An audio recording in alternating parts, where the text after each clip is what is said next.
Salut à tous les amis, j'espère que vous allez bien. Bienvenue dans cette nouvelle vidéo. Real Madrid-Valence, match nul, 2 buts partout. Le Real qui s'est déplacé à Mestalla à l'occasion de cette 27e journée contre Valence. Résultat final 2-2 avec bien sûr l'action de fin de match qu'il y a eu. Le centre de Brahim Diaz, coup de tête de Bellingham. Tout le monde a cru, même moi. J'ai cru que Real avait encore une fois fait une remontada. Je me préparais à vous faire une vidéo qui allait s'intituler « Ils ont eu encore une fois gagné partie 3 ou partie 4 ». Faudrait que je regarde pour voir où est-ce que j'en suis dans mes vidéos. Mais non, l'arbitre Gil Manzano a décidé qu'il avait sifflé la fin du match, etc. Ce qui a fait polémique. Donc, le match s'est soldé sur un résultat de 2 buts partout. Alors, comme d'habitude, on va commencer par le 11 de départ du Real. Real qui a commencé avec Lunin dans les buts. En défense centrale, Tchouaméni, Rudiger. À droite, Carvajal. À gauche, Mendy. Au milieu de terrain, Toni Kroos, Valverde, Camavinga, Bellingham. Et en attaque, Vinicius et Rodrigo. Un 4. Comme habituellement, c'est censé être un 4-4-2, mais dans la composition d'équipe, j'ai vu que c'était plutôt un 4-3-1-2. Bellingham qui est plus avancé. Tu es censé avoir Kroos vraiment en 6 et Valverde sur le côté droit au milieu de terrain et Camavinga sur le côté gauche. Mais voilà, c'est ça la formation d'Ancelotti. Maintenant, les gars, ils sont habitués, ils savent qu'est-ce qu'ils ont à faire. Donc, c'est ça. Donc, une première période que j'ai trouvée assez compliquée pour le Real. Selon moi, le Real n'a pas été bon du tout dans la première période parce que il y a la Ligue des Champions qui arrive cette semaine. Real va jouer contre Leipzig. Donc le match aller, vous vous souvenez, dans un match compliqué, Real a quand même pu gagner 1-0, mais tout est encore à faire parce que Leipzig avait joué un excellent match. On ne sait pas ce qui peut se passer à domicile, donc selon moi c'est pour cela que Ancelotti a décidé de mettre Tchouaméni en défense centrale. Il a mis Nacho sur le banc. Et ça, selon moi, ça a pénalisé le Real Madrid, surtout la façon dont Valence a commencé le match. Valence, c'est pas une très bonne équipe cette saison, mais ça reste quand même, c'est ça la beauté un peu, si on peut dire, de la Liga. Il y a des petites équipes comme ça à Valence, même s'ils sont pas au meilleur de leur forme. Quand tu vas chez eux, c'est compliqué de les gagner. Donc, je pense que le fait d'avoir mis Tchouaméni en défense centrale, Camavinga à côté de Kroos, ça a pénalisé le Real parce que Kroos a énormément souffert au milieu de terrain. Le pressing qu'a mis Valence. Valence, ils ont commencé le match avec un très haut pressing. Ils n'étaient pas vraiment dangereux. Jusque-là, rien de dangereux pour la défense. Mais les contre-attaques, ça se faisait sentir au milieu de terrain parce que Camavinga, il n'arrêtait pas de se projeter. Valverde, pareil, tu te retrouves avec Kroos qui est censé être un monopolisateur de ballon, qui est censé être là pour faire circuler le jeu. Mais ce soit lui qui soit là pour défendre, évidemment, vous saviez que ça allait être compliqué. Mais, donc, Tchouaméni en tant que vrai 6 au milieu de terrain, c'est ce qu'il faut. Mais vous connaissez la situation du Real, c'est pas la première fois qu'ils le font. C'est pas maintenant qu'on va en parler, qu'on va s'en plaindre, disons, parce que Ancelotti a l'habitude, il bricole avec ce qu'il a, son équipe arrive à gagner. Donc il y a des moments où tu vas rencontrer des équipes qui vont quand même te poser problème dans la façon tu as décidé de commencer le match. Donc je disais que Real n'était pas très bon en première période. Rodrigo, ils étaient plus dans un petit duel avec Gaïa sur le côté. J'ai aimé voir ça. Dès les premiers minutes de jeu, Gaïa qui pousse Rodrigo qui pousse Gaïa qui reste quelques minutes au sol. Vinicius, tout ça sur le côté droit aussi, c'était compliqué parce que Foulquier, c'est ça. Real n'arrivait pas à vraiment mettre le pied. Real avait la possession, mais dans les endroits dangereux, dans la surface de réparation de Valence, c'était compliqué.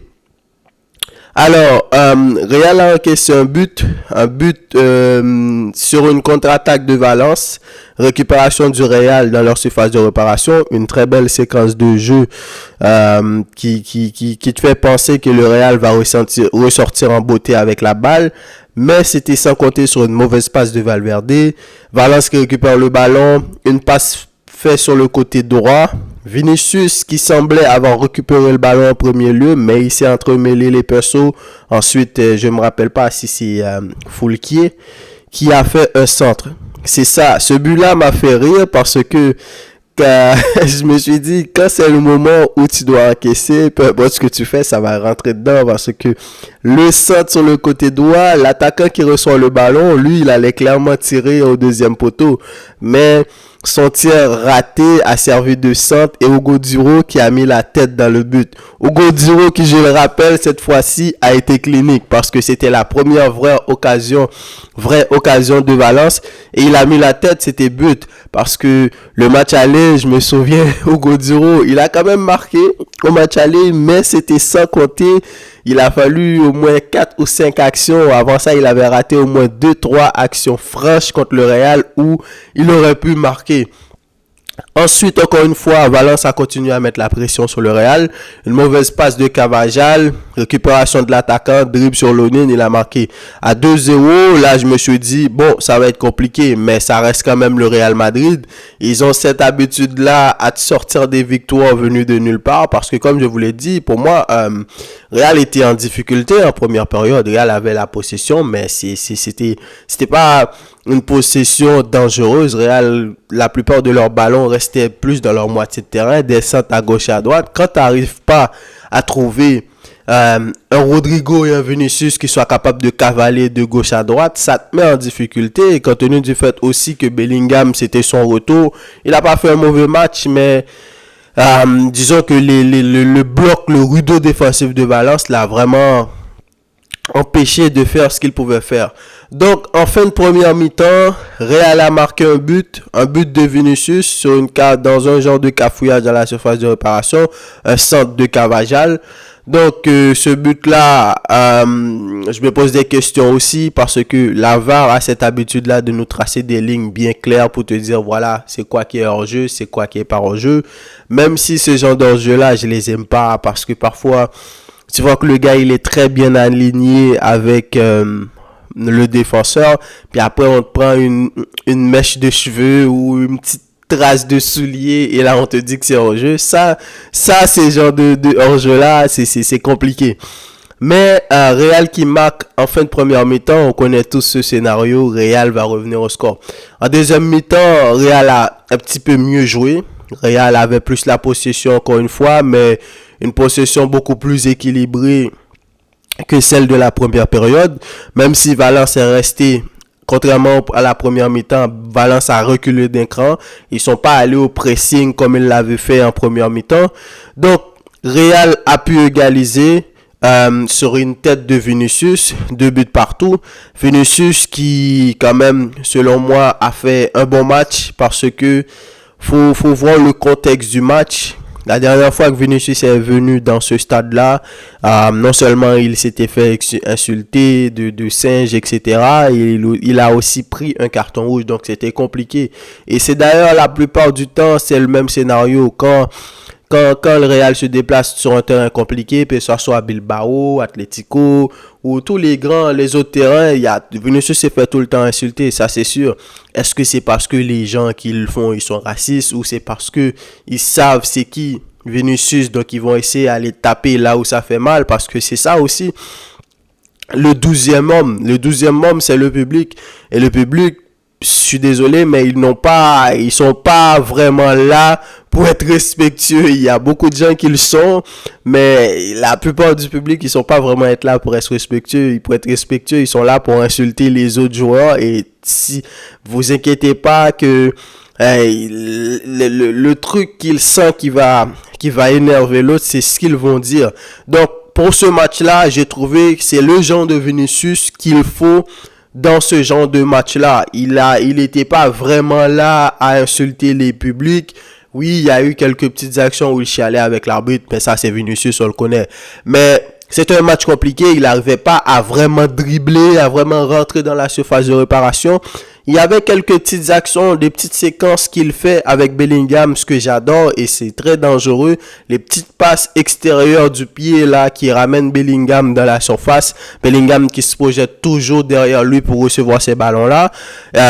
Ça peut être ça c'est intéressant. Mais sinon, le Vinicius est déstabilisateur. C'est pas lui qu'on a trouvé dans ce match-là parce que les gars de Valence, tout ça, ils ont vraiment été costauds sur lui. Donc, quand tu sors ce genre de match-là où ton équipe ne joue pas bien, tu es dans un stade compliqué où tu t'es fait insulter et tu avais pris un carton rouge la dernière fois. Là, cette fois-ci, il a répondu sur le terrain, il a marqué des buts opportunistes, des genres de matchs où t'es pas vraiment en train de faire un excellent match, mais que tu arrives quand même à profiter de ce que tu as et de marquer 2 buts. Donc, c'est ça qu'il faut, c'est dans ce genre de match-là que quelqu'un comme Vinicius va grandir, il va apprendre à être là sur le terrain, à faire confiance à ses coéquipiers, parce que moi, je vous l'ai dit, autant que j'aime pas le tempérament de Vinicius, mais c'est un joueur que j'aime voir jouer, c'est un très bon joueur.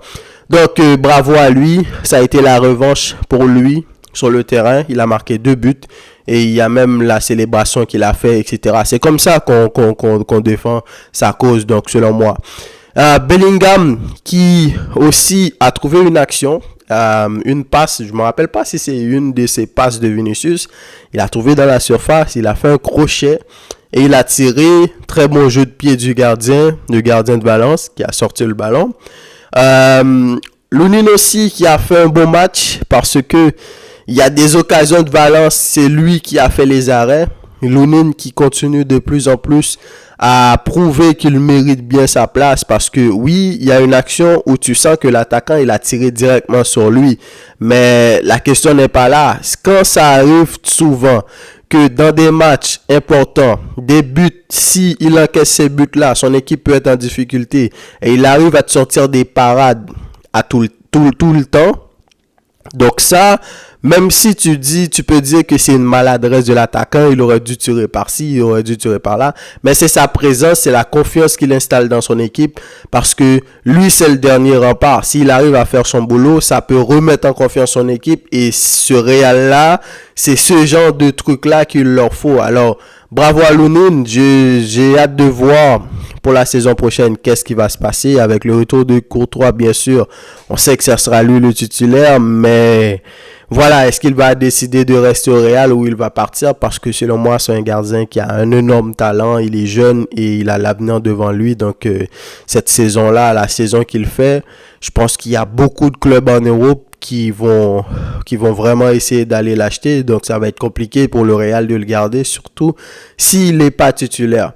Donc, et puis, c'est venu l'action en fin de match sur une action, sur un corner. Mais avant ça, faut le rappeler que le joueur de Valence, je me rappelle pas comment il s'appelle, qui est sorti sur Sévillère sur une action. Malheureusement, c'est pas la faute de Tchouaméni, mais il est sorti, il a eu son genou, j'ai vu les photos, Diakabi, je pense, qui est sorti sur Sévillère. Donc c'est ça qui ramène le contexte, qui fait en sorte que dans les 7 minutes additionnelles, l'arbitre a laissé jouer encore 1 minute ou 2 minutes de jeu.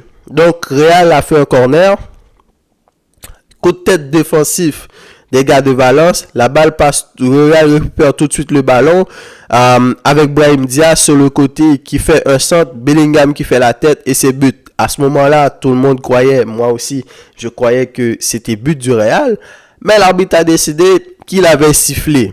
Alors, je vais essayer d'être objectif, c'est compliqué parce que dans ma précédente vidéo, je vous l'ai dit, on ne sait pas ce que peut se passer, Real peut faire un match nul, etc. Donc nous, c'est ce qu'on attend, un match nul de 2 pour le Real, ça me va bien.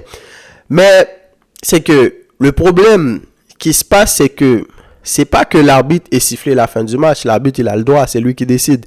Sauf si c'est, par exemple, il a donné 5 minutes de jeu et il a sifflé à la 3e minute. Donc là, on peut dire que c'est un scandale. Donc du moment qu'il est dans les temps, il a le droit de siffler comme il veut. Mais quand ça vient que tu as laissé tirer le corner, avant le corner, tu aurais pu siffler la fin du match.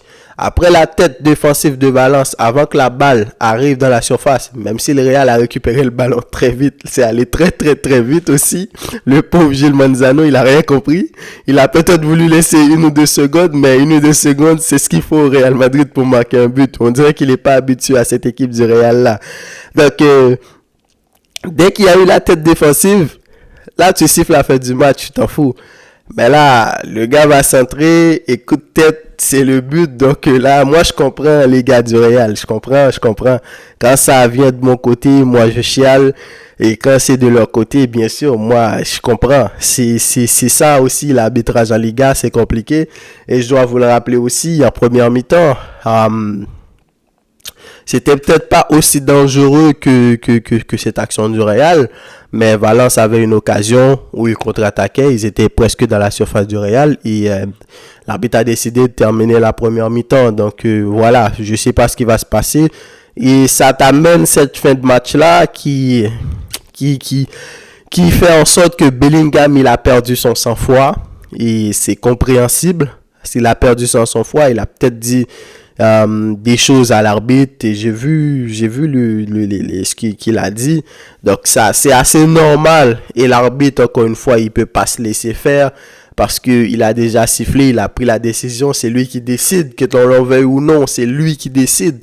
Donc il n'a pas apprécié ce que Bellingham a dit, il lui a mis un carton rouge qui fait en sorte que Bellingham ne sera pas là pour le prochain match du Real. Donc c'est ce genre de choses là qui peuvent être frustrants dans un match. Je le comprends, Barça en a été victime, Girona en a été victime, et cette action-là, c'est à peu près, bon, pas complètement pareil, mais c'est presque la même séquence de jeu. Je me rappelle un match Girona-Real Sociedad, le match 0-0, sur une action où Savio était en jeu dès le départ, mais l'arbitre, ils ont laissé jouer au moins 40 à 45 secondes avant qu'il y ait un but, et là ils sont revenus au début de l'action alors que Savio a déjà centré, il y a eu une tête défensive, Savio a perdu le ballon, il a récupéré le ballon. Donc ça c'est des séquences de jeu ou des décisions arbitrales que tu peux dire qu'est-ce qui se passe, c'est quoi les arbitres. Le match du Real la dernière fois contre Séville, l'arbitre est sorti. Donc moi c'était la première fois que j'avais vu ça, un arbitre qui est blessé, qui est sorti, qui pouvait pas continuer. Mais normalement c'est la Liga qui organise les matchs, ils sont censés être préparés à ce genre de choses. D'où t'amène un arbitre de 3e division qui est pas qualifié pour arbitrer un match. Donc ça c'est des choses qui met la Liga dans une mauvaise posture parce que avec tout ce qui se passe en la Liga en ce moment, beaucoup d'équipes comme le Real et le Barça, même s'ils sont des ennemis jurés, mais vous voyez la Super League ils sont associés là-dessus. D'ailleurs même je compte faire une vidéo pour parler non seulement des arbitrages, des arbitres cette saison, parce qu'il n'y a pas eu seulement des actions en Espagne, il y a eu en Ligue des Champions, il y a eu en Première Ligue, etc. Beaucoup de choses. Je compte parler un peu de l'arbitrage dans une de mes vidéos. Je ne sais pas c'est quand ça va sortir parce que je sais que c'est extrêmement important parce que j'ai vu énormément de choses. La saison n'est pas encore terminée, mais j'ai vu énormément de choses qui me dit que je vais en faire une vidéo. Il y a aussi la Super League, donc je verrai comment je pourrais faire une vidéo pour vous donner mon avis, tout ça. Mais donc je comprends les fans du Real qui sont frustrés parce que dernière minute comme ça, c'est le scénario rêvé. Tu joues pas bien, tu joues dans un terrain où c'est compliqué, tu te faisais mener 2-0, ensuite tu es revenu au score et tu marques le but à la dernière minute de jeu. Quel scénario ça aurait pu être. Donc malheureusement pour eux et heureusement pour Valence, l'arbitre a décidé que c'était fini pour lui, le but ne compte pas. Donc donnez-moi vos avis dans les commentaires les amis. Dites-moi qu'est-ce que vous en avez pensé de ce match-là, comment vous avez trouvé le Real, est-ce que selon vous c'est à cause de l'arbitre que le Real a perdu, ou du moins est-ce que le Real a pas vraiment été bon dans ce genre de match-là, quoique Même si t'es bon ou t'es pas bon, c'est pas ça la question. Quand t'as un penalty, faut qu'on te le donne. Quand t'as un but, faut qu'on te le donne. En tout cas, si c'est justifié.